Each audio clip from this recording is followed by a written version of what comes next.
কোনো একদিন এদেশের আকাশে কালিমার পতাকা দুলবে,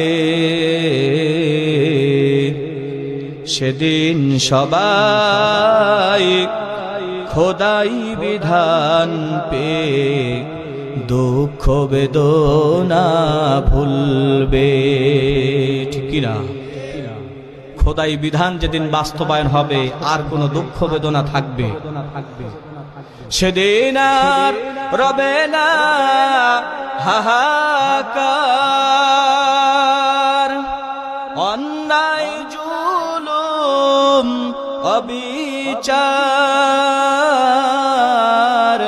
সেদিন আর রবে না হাহাকার। অন্যায় জুলুম অবিচার থাকবে না অনাচার দুর্নীতি কদাচার। থাকবে না অনাচার দুর্নীতি কদাচার। সকলেই শান্তিতে থাকবে, সেদিন সবাই খোদাই বিধান পে দুঃখ বেদনা ভুলবে।